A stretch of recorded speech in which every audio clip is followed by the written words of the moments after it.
आजको 157 प्रेस ब्रिफिङमा विश्वको अवस्था म बताउन चाहन्छु।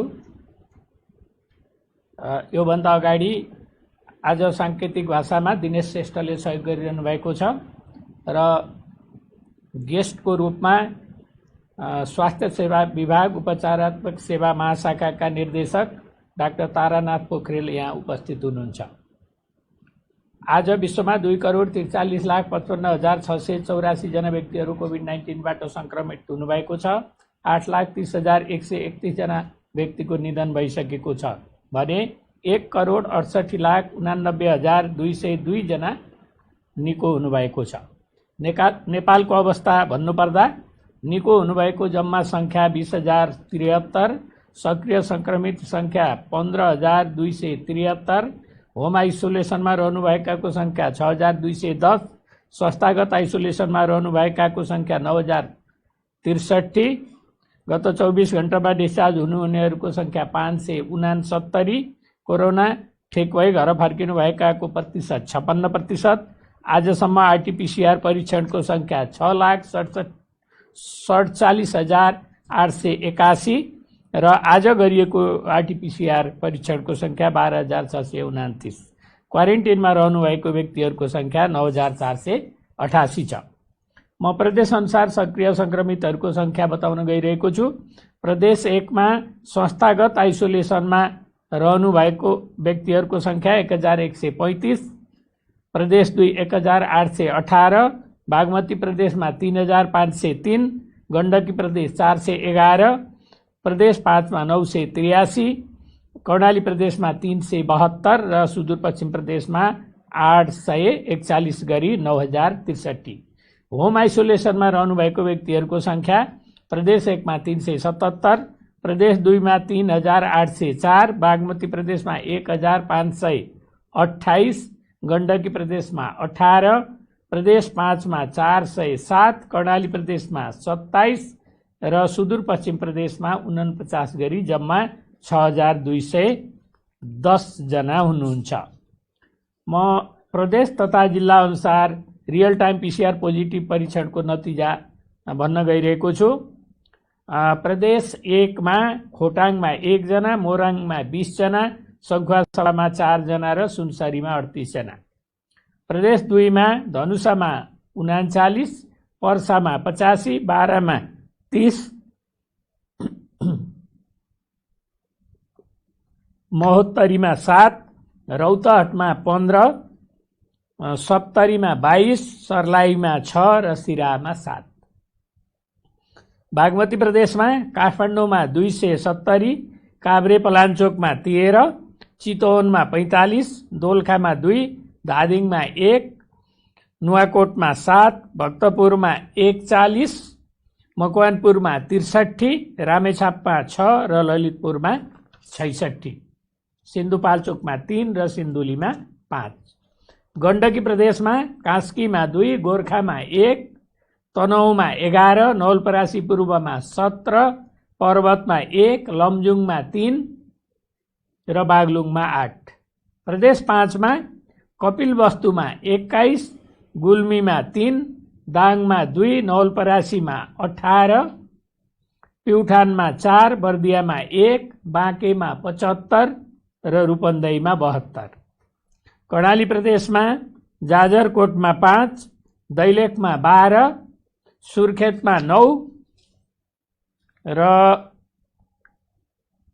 सुदूरपश्चिम प्रदेशमा कञ्चनपुरमा 6, कैलालीमा 20, डोटीमा 6, बझाङमा 1 र बैतडीमा 17 गरी देशभरि जम्मा 334 महिला र 777 पुरुष गरी जम्मा 1,111।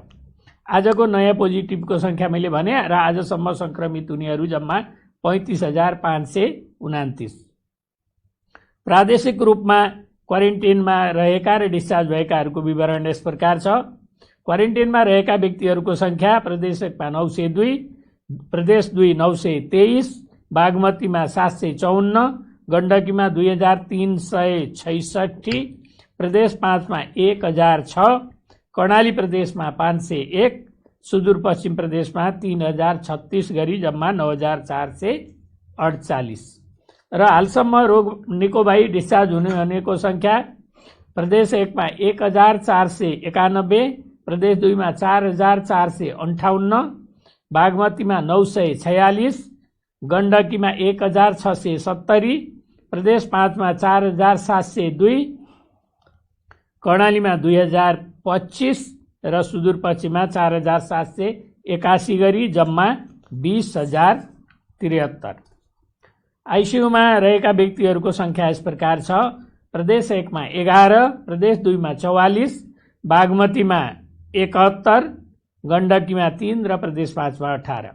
भेन्टिलेटरमा उपचाररत बिरामीहरू रहेको प्रदेश र सङ्ख्या प्रदेश 1 मा 2 र बागमती प्रदेशमा 15 गरी 17 जना। र जिल्लागत 500 भन्दा माथि उपचार रहेका सङ्क्रमितहरू रहेका जिल्लाहरू मोरङ, धनुषा, पर्सा, बारा, महोत्तरी, रौतहट, सर्लाही, काठमाडौँ र ललितपुर गरी 9 जिल्ला छन्। र सङ्क्रमितहरू शून्य भएका जिल्लाहरू 2टा छन्, मुस्ताङ र हुम्ला। यसपछि म अहिले नन कोभिड रोगहरूको उपचारको बारेमा र अहिलेको वस्तुस्थिति के छ भन्ने बारेमा डाक्टर तारानाथ पोखरेलले प्रकाश पार्नुहुन्छ। डाक्टर तारानाथ पोखरेल। नमस्कार, धन्यवाद डाक्टर साहब, मलाई यो प्रत्यक्ष प्रसारणमा बोलाउनु भयो। यहाँलाई पनि धन्यवाद दिन चाहन्छु। र यो अहिले अत्यन्त महत्त्वपूर्ण विषय, विशेष गरी महामारीको अवस्थामा खस्किँदो उपचार सेवालाई अब कसरी उकास्ने भन्ने विषयमा चाहिँ यहाँले मलाई यसबारेमा बोल्ने केही मौका दिनुभयो, यसको लागि धन्यवाद दिन चाहन्छु। जब सङ्कटकाल भन्नाले जनस्वास्थ्यलाई चाहिँ एउटा विश्वव्यापी महामारीको रूपमा घोषणा गरियो, त्यसपछि नेपालमा बन्दाबन्दीको घोषणा गरियो, त्यसपछि स्वास्थ्य सेवाहरूको क्षमतालाई अभिवृद्धि गर्नको लागि स्वास्थ्य मन्त्रालयले, नेपाल सरकारले अन्य सेवाहरूलाई केही थाँती राखेर नियमित सेवाहरूलाई पूर्ववत सेवाहरूलाई चाहिँ केही कम गरेर आफ्नो क्षमता अभिवृद्धि गर्नको लागि, महामारीको लागि तयारी हुनको लागि, प्रतिकार गर्नको लागि स्वास्थ्य संस्थाहरूलाई निर्देशन दिएपछि त्यतिखेर तत्कालको अवस्थामा केही अन्यलको स्थिति, अस्पष्टताको स्थिति भएको हुनाले र महामारीको लागि सबै अस्पतालहरू, स्वास्थ्य संस्थाहरू देशभरि नै तयार रहनुपर्ने कारणले गर्दाखेरि स्वास्थ्य संस्थाहरू बाट दिने सेवाहरू क्रमशः अत्यावश्यक सेवा र इमर्जेन्सी सेवाहरू बाहेक अन्य सेवाहरूलाई चाहिँ कम गरेको अवस्था थियो। त्यसपछि क्रमशः फेरि विभिन्न बिमारीहरूले चाहिँ आफ्नो अन्य बिमारीको उपचारहरू राम्रोसँग नपाएको हुनाले बिमारीहरू चाहिँ एकदमै पीडित भए। त्यसले गर्दाखेरि सेवा नपाएको कारणले गर्दा जटिल भए र कहिलेकाहीँ मृत्युहरू पनि भयो भन्ने कुराहरू आएको हुनाले फेरि मन्त्रालयले त्यसपछि स्वास्थ्य सेवाहरूलाई क्रमशः प्राथमिकताका आधारमा अत्यावश्यक सेवाहरूलाई सुचारू गर्दै जाने भनेर फेरि निर्णय गर्यो, निर्देशनहरू दियो र त्यो सम्बन्धी निर्देशिकाहरू तयार गरेर सम्पूर्ण स्वास्थ्य संस्थाहरूलाई देशभरि नै पठायो र त्यसको अनुगमन गर्दै रह्यो। त्यति गर्दै पनि विभिन्न कारणहरूले स्वास्थ्य संस्थाहरूले, सरकारी, गैर सरकारी र निजी स्वास्थ्य संस्थाहरूले चाहिँ यो सेवाहरूलाई पहिलाको जस्तो पूर्वावस्था अवस्थामा चाहिँ ल्याउन सकेको अवस्था अहिले पनि छैन डाक्टर साहब। र अहिले आएर चाहिँ विभिन्न माध्यमहरूमा चाहिँ हाम्रा सार्वजनिक मिडियाहरू मार्फत चाहिँ नै सभ्य दृश्य सामग्री सहित सामाजिक सञ्जालहरूमा पनि अहिले केही बिमारीहरूले चाहिँ दिनमा 1-2वटा बिरामीहरू चाहिँ सुरुको बन्दाबन्दीको अवस्थादेखि नै सेवा नपाएको भन्ने खालका खबरहरू आउने गरेको हुँदा त्यसमा स्वास्थ्य तथा जनसङ्ख्या मन्त्रालयको ध्यानाकर्षण गम्भीर रूपमा पहिलेदेखि रहेको र अहिले पनि रहेको छ र समय समयमा स्वास्थ्य संस्था, अस्पतालहरूलाई र स्वास्थ्यकर्मी सेवा प्रदायकहरूलाई स्वास्थ्य संस्थाहरू नियमित रूपमा सञ्चालन गर्नुपर्छ र बिमारीहरू जुनसुकै हुन्, कोभिडका हुन् अथवा नन कोभिडका हुन् अथवा चाहिँ दीर्घ रोगीहरू हुन् अथवा सरुवा रोगहरू हुन्, अवस्था हेरिकन अत्यावश्यक सेवाहरूलाई क्रमशः दिँदै जानुपर्छ। सेवाहरू रोकेर नागरिकहरूको अधिकारलाई चाहिँ वञ्चित गर्न पाइँदैन, सेवा विमुख बनाउन पाइँदैन, जसको कारणले गर्दा बिमारीको अवस्था गम्भीर हुन र जटिल हुँदैन भन्ने मान्यताका साथ स्वास्थ्य मन्त्रालयले पटक पटक अनुरोध गर्ने, निर्णय गर्ने गर्दै पनि केही ठाउँहरूबाट स्वास्थ्य संस्थाहरूले सामान्यतया यो अवधिमा स्वास्थ्य मन्त्रालयले गरेका निर्णयहरूलाई कतिपय स्वास्थ्य संस्थाहरूले चाहिँ अस्पतालहरूले, निजी अस्पतालहरूले पालना नगरेको पनि पाइयो, जसले गर्दाखेरि यस्ता घटनाहरू हाम्रो सामु आइरहेका छन्। र भर्खरै पनि एउटा सिन्धुपाल्चोकबाट आएको एउटा महिला, जसको दीर्घ श्वास प्रश्वासको समस्या रहेको थियो। ती महिला उपचारको लागि चाहिँ केएमसी, ओम अस्पताल लगायतका अस्पतालहरूमा आउँदाखेरि उपचार गर्न नमानेको, भर्ना लिन नमानेको र पछि ह्याम्स अस्पतालले चाहिँ 3 लाख रुपियाँ माग गरेको अथवा 3 लाख रुपियाँ भएपछि मात्रै भर्ना गर्छु भनेको र अन्त्यमा शिक्षण अस्पतालमा भर्ना भएको भन्ने खबरहरू पनि आएको छ। र यो आएको मात्रै होइन, सभ्य दृश्य सामग्रीसहित सामाजिक सञ्जालमा आएको हुनाले यसमा स्वास्थ्य सेवा विभागको गम्भीर ध्यान आकर्षण भएको छ र यसलाई लिखित रूपमा चाहिँ नै यदि कारबाहीको लागि लेखेर आयो भने तत्काल हामी उपचार गर्न तयार पनि छौँ र यस्ता केही समय समयमा यस्ता घटनाहरूको छानबिन गरेर उपचार पनि गर्दै रहेको अवस्था छ। र मुख्य रूपमा भन्नुपर्दाखेरि नेपाल सरकारले अथवा राज्यले नेपालको संविधानमा स्वास्थ्य सेवा र शिक्षा सेवालाई चाहिँ मौलिक अधिकारको, मौलिक हकको रूपमा परिभाषित गर्दै यसलाई जसरी पनि नागरिकहरूलाई स्वास्थ्य सेवा उपलब्ध गराउने राज्यको दायित्व हो। यसलाई चाहिँ नीतिगत व्यवस्था, कानुनी व्यवस्था मार्फत चाहिँ स्वास्थ्य सेवा उपलब्ध जसरी पनि गराउनुपर्छ, जहाँ पनि भन्ने उद्देश्यका साथ विभिन्न खालका नीति रणनीतिहरू र कानुनहरूको व्यवस्था गरेको छ, लागू पनि गरेको छ र गर्दै गएको छ। अहिले सङ्क्रमणकाल देशको प्रशासनिक संरचनाको अवस्थामा र अहिले कोभिड महामारीको सङ्क्रमणको दुवै अवस्थालाई फाइदा लिएर केही स्वास्थ्य संस्थाहरूले, केही अस्पतालहरूले चाहिँ यो अवस्थामा धमिलो पानीमा माछा मार्ने हिसाबले पनि कहिलेकाहीँ आएका बिरामीहरूलाई चाहिँ समयमा उपचार नगरिदिने, बिरामीको अवस्था हेर्ने, पहिला आर्थिक अवस्था कस्तो छ हेर्ने अनि भन्दा लिने नलिने भन्ने निर्णय गर्ने हिसाबले बिरामीहरू अत्यन्त मारमा परेको भन्ने कुराहरू पटक पटक आइरहेका छ। यसो गर्नु हुँदैन, किनभने यी सबै स्वास्थ्य संस्थाहरू, जुनसुकै तहका स्वास्थ्य संस्थाहरू, सरकारी, गैर सरकारी, निजी स्वास्थ्य संस्थाहरू जुनसुकै तहका हुन्, जुनसुकै निकायबाट दर्ता भएका स्वास्थ्य संस्थाहरूलाई पनि नेपाल सरकारले कुनै न कुनै निकायबाट पनि स्वीकृति गर्ने गरेको छ र स्वीकृति गर्दाखेरि उहाँहरूलाई मापदण्डहरू दिएको छ। मापदण्डको आधारमा उहाँहरूले प्रतिबद्धता व्यक्त गर्नुपर्छ। हामी पूर्वाधार तयार गर्छौँ, जनशक्ति तयार गर्छौँ, नीति नियमहरू मान्छौँ, बिमारीहरूलाई हामी उपचार गर्छौँ र विशेष गरी विपन्न र गरिब बिरामीहरूको लागि 10% शैय्या छुट्याउँछु भनेर उहाँहरूले लिखित प्रतिबद्धता गरेको अवस्था छ र उहाँहरूलाई चाहिँ यदि गर्नु भएन भने राज्यले उहाँहरूलाई अधिकार दिएको हो स्वास्थ्य संस्थालाई र अधिकारलाई मात्रै उहाँहरूले अगाडि अहिले ल्याइरहनु भएको छ। खालि यो भएन त्यो भएन हामीलाई भन्ने कुराहरू र आफ्नो कर्तव्य र दायित्वलाई बिर्सिरहेको अवस्था छ। यसो गर्नु हुँदैन, किनभने बिमारीहरू भनेका चाहे गरिब हुन्, चाहे धनी हुन्, पैसा तिर्न सक्ने हुन्, पैसा तिर्न नसक्ने हुन्, ती सबै हाम्रा वास्तवमा भन्दाखेरि हाम्रा अन्नदाता हुन्। हामीलाई, हाम्रो परिवारलाई, हाम्रा छोराछोरीलाई पढाउने र हामीहरू सबैलाई कार चढेर हिँड्ने अवस्थामा पुर्याउने तिनै बिरामीहरू हुन्, तिनीहरू भगवान हुन्। त्यसैले बिमारीलाई कहिले पनि हेला नगरौँ, बिमारीलाई सम्मान गरौँ, उपचार गरौँ। पैसा छ भने उपचार गरेर पठाउँ, छैन भनेदेखि त्यसको काहीँ न काहीँ व्यवस्था गर्नुपर्छ। राज्यले त्यसको जिम्मा लिन्छ र राज्यले जिम्मा लिएको पनि छ र त्यसको लागि नेपाल सरकारले त्यो मौलिक हक कायम गर्नको लागि कुनै पनि निर्णयहरू गर्न सक्छ स्वास्थ्य मन्त्रालय मार्फत र ती निर्णयहरूलाई हामीले पालना गर्नैपर्छ। यदि ती निर्णयहरू हामीले पालना गरेनौँ, नीतिहरूलाई मान्दैनौँ भन्न पाइँदैन। हामीले पालना गर्न सक्दैनौँ, हाम्रो काबुभन्दा बाहिरको परिस्थिति आयो र त्यसमा चाहिँ हामीलाई गाह्रो छ भन्ने यस्तो लाग्छ भनेदेखि यहाँहरूले चाहिँ स्वास्थ्य संस्थाहरूले, स्वास्थ्य सेवा प्रदायकहरूले स्वास्थ्य मन्त्रालयसँग, नेपाल सरकारसँग बसेर छलफल गर्नुपर्छ। त्यसमा चाहिँ मन्त्रालयले परिस्थिति अनुसार फेरि पनि नियमहरू परिवर्तन गर्न सक्ने अवस्था रहन्छ, नीति निर्देशकहरू, अन्तरिम निर्देशिकाहरू परिवर्तन जारी गर्ने हुन्छ। किनभनेदेखि राज्यले एउटा गरिब नेपालीले जति राज्यको स्रोत साधनहरूको उपयोग गरेको छ, एउटा स्वास्थ्य संस्थाले, एउटा स्वास्थ्य सेवा प्रदायकले हजारौँ गुणा बढी स्रोत साधनहरू उपयोग गरेको छ। कसरी भन्दाखेरि जस्तो हामीले विभिन्न खालका बाटोघाटोदेखि लिएर विद्युतदेखि लिएर विभिन्न इन्फ्रास्ट्रक्चरको प्रयोग एउटा गरिब नेपालीले, एउटा कुना काप्चामा बसेको नेपालीले जति प्रयोग गरेको छ त्यसको धेरै गुणा चाहिँ स्वास्थ्य संस्थाहरूले हामीले प्रयोग गरेको हुनाले तिनीहरूलाई सेवा दिनु चाहिँ हाम्रो कर्तव्य हुन आउँछ। यो कर्तव्यबाट कुनै पनि स्वास्थ्य संस्था पछि हट्नु हुँदैन। यसका लागि स्वास्थ्य मन्त्रालयले पटक पटक निर्णयहरू गर्ने, निर्देशनहरू दिने, निर्देशिकाहरू बनाउने काम गरेको छ र यसको लागि स्वास्थ्य सेवा यसको लागि चाहिँ स्वास्थ्य सेवा विभाग, उपचारात्मक सेवा महाशाखाले चाहिँ अब यी समस्याहरूको निराकरण गर्न, रोकथाम गर्न, यी समस्याहरू जटिल नहुन् र समयमै समस्या समाधान गर्नुपर्छ र यस्ता समस्याहरू फेरि दोहोरिदिनु हुँदैन भन्नको लागि केही कामहरू सुरु गरेको छ। यसमा चाहिँ नि सम्पूर्ण अस्पतालहरूलाई, सबै किसिमका अस्पतालहरू, विभिन्न तहबाट चाहिँ स्वीकृत हुने अस्पतालहरूलाई चाहिँ नि नियमित रूपमा, प्रभावकारी रूपमा अनुगमन गर्ने, नियमन गर्ने, तिनीहरूलाई सहयोग गर्ने, समन्वय गर्ने एउटा चाहिँ मेकानिजम अथवा एउटा चाहिँ हामीले ढाँचा तयार गरेर मन्त्रालयमा पठाएका छौँ। त्यसपछि अहिले हामीले चाहिँ सबै अस्पतालहरूको आफ्नो क्षमताको द्रुत तरिकाबाट मूल्याङ्कन गर्ने, एसेसमेन्ट गर्ने र उहाँहरूको क्षमताको रेखाङ्कन गर्ने, नक्साङ्कन गर्ने काम भइरहेको छ।